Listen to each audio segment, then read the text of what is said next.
I'm Isaiah Harris. I'm an 800-meter runner for Brooks Beast. Yeah.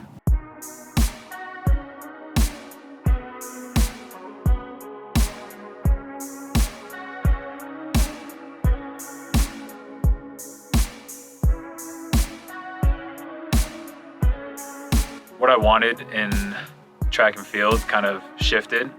I was looking more for a professional training group.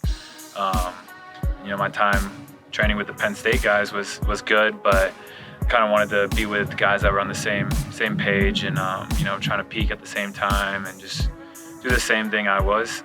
So yeah, Brooks, we have the best middle distance group in the country. We've got 144 guys. We've got 1,500 guys. Josh Kerr's a bronze medalist, and Henry Wynn's run 3:34. Isaac York's, I think he's run 3:34 as well. So just everything just seemed to work out well for me. I'll have people on both ends of the spectrum, speed and strength, to train with. So it just made the most sense. How do you think Isaiah's been doing in the first couple weeks out here? This is the first workout that he looked a little tired. I'm backing him down just because he didn't have a great fall before he signed. So I'm worried about too much stress, cumulative stress. But he's been progressing super well. Yeah.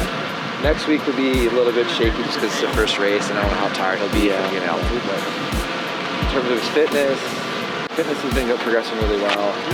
Like in terms of who he is, working with Sarah and myself, the team has been awesome. Yeah. I mean, that's why I wanted to sign him 3 years ago. So you got him.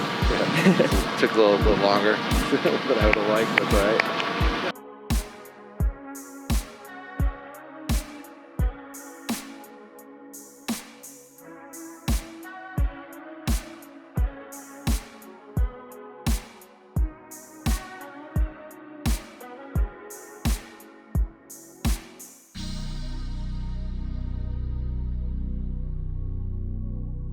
Talk to me a little bit about what it was like coming out of college and starting to work with an agent. What kind of guidance did you have going through that process? What was that like? Yeah, so coming out of college, entering the professional track and field world, it's confusing for everyone. Your best bet is reach out to other professional runners and kind of get their insight because, not even a lot of college coaches know how the whole process works. For me, it kind of looked like during the year, my junior year, a couple agents had reached out and I had a couple conversations with them, and they kind of just say, hey, we think you're worth this much. I don't think they can give specific numbers, but hey, we know like this company's kind of interested in you, and if you're thinking about going pro, like you sign with us, we can get you this. And it's all kind of just word of mouth. You kind of just have to feel out the agents, see if you trust them just by having conversations with them, but you never really know, if you're actually going to get what they're telling you or how the whole process works. So it is pretty confusing. That's one of the things that I think we need to work on in this sport is kind of giving some guidance to the college athletes and advising them on how to navigate the field because it's tricky. Yeah. A good question right now that we're facing and thinking about that is like, who do you think that responsibility should kind of fall towards? Is it a bigger issue with the governing body, or is it something that colleges need to do a better job of educating athletes with? Where can we kind of hope to expect more from in that regard? Yeah, I don't think we could say it's the college's responsibility. I mean, they have their priorities, and that's to get these athletes an education and it might be 1% if that from their team enter the professional world. So I think the real responsibility probably falls on USATF and the governing body. At the end of the day, they're supposed to be the ones looking out for the athletes. So they do have a seminar that kind of happens a few months after you go pro, and they kind of have like a little signing class, and from there you get a little basic knowledge and stuff. But even that feels a little too late. I think it's difficult to tackle. I'm not exactly sure how it could be solved. I mean, just talking with other athletes, I know a lot of athletes that are just talking about putting together, whether like it's a PowerPoint or a video or something, just to like kind of like give to athletes that are, probably going to be professional in a year, just to like give them a little guidance on what to look for. Yeah.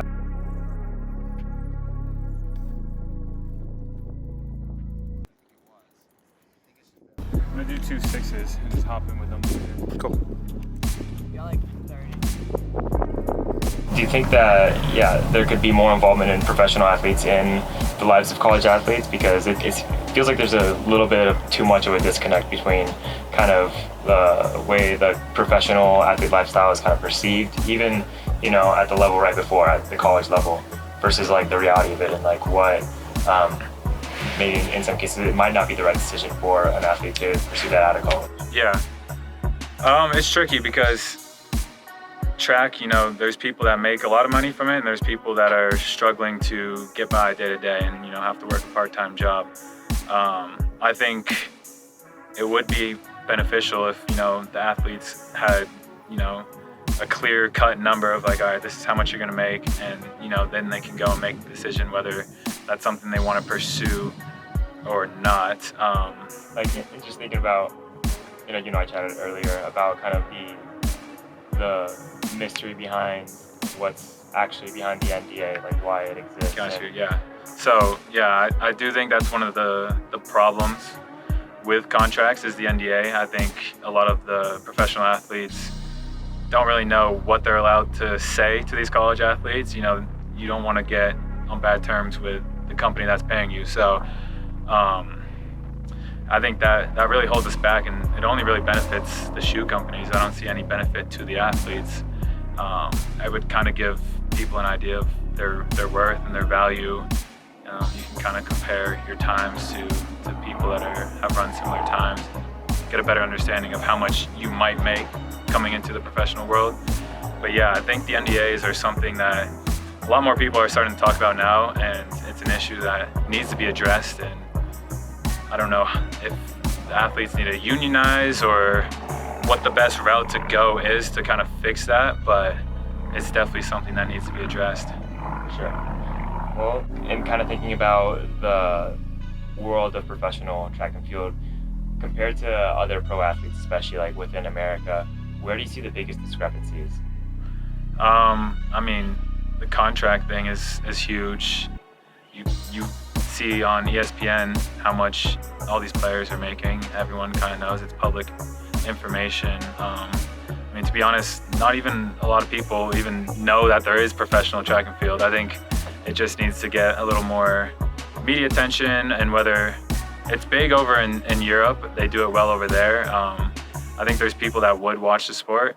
I think we need to do a better job over here of organizing meets and, kind of getting them to that same kind of caliber that they do out in Europe.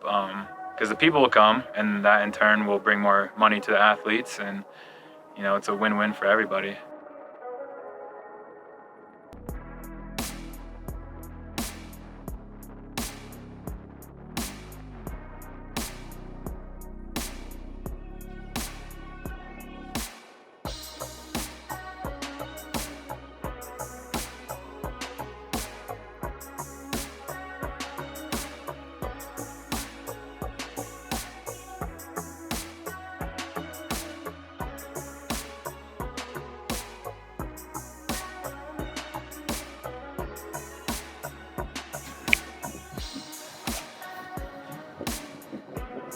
Harder than I thought it was going to be.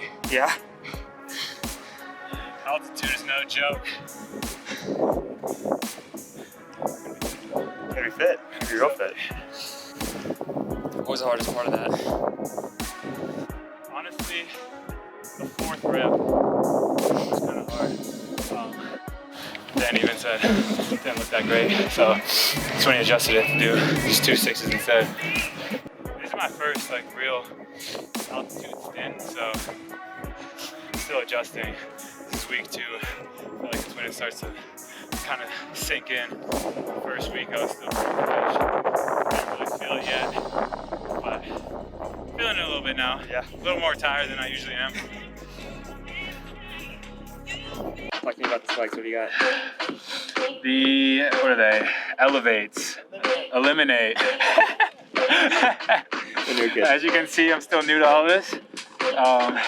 Just gonna break them in today. See if these are the ones I'm gonna wear for Milrose. I think these ones have a carbon fiber plate, and the other ones are the wire, and those don't. So we'll see. I wore the other ones last workout. I really liked them. But these are supposed to be a little faster. So what are you gonna do in these? We got some flying 60s. I think 5. Danny likes to do a lot of quick stuff after all the workouts just to keep the legs feeling good. Do a lot of hills as well. Brooks actually has like a new prototype spike. I'm hoping I get before Milrose. I don't actually know what they're called, but they look sick. I think Josh has them. He's fit. He's ready to rip a mile. I'm excited to watch that. I'm gonna jog over here. All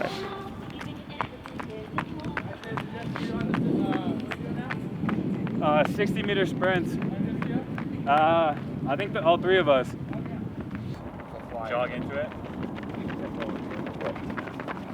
So we're looking at like right. Hold on, boy.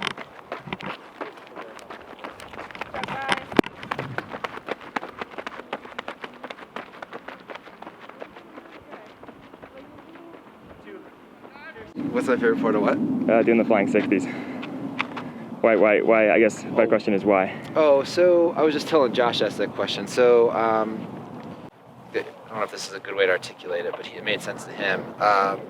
Think of a very specific power clean. Like power clean is neuromuscular, high power on a motor units. So like when they do something so short like this, 7-8 seconds, they're not producing lactate.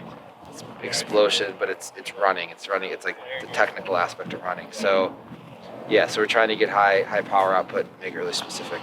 So gotcha.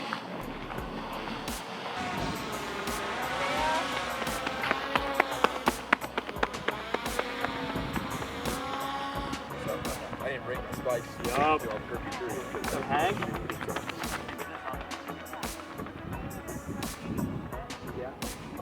You guys are running faster. Watch out, Yeah, let's go, Marta. Marta.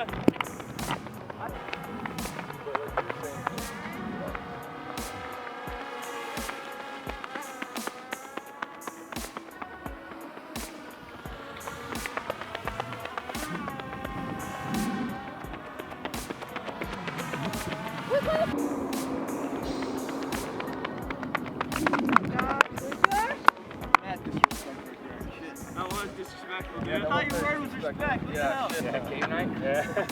Backhand! Like, dude, you don't get the game. It's not a game. Oh, you stop playing when I'm winning. Front hand. Don't start before the close. Gotta make things harder. Start on Marta. Well, so the idea is that we're flying. It's literally my second. So you should be already going. This is my 4th workout. All right. I try to keep up. I have.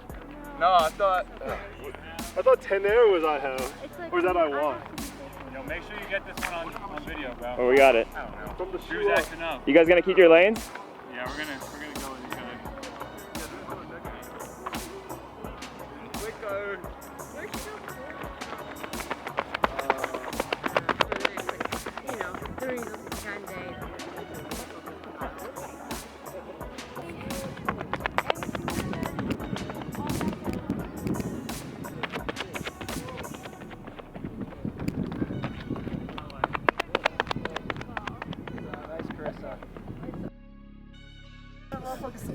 What's going on?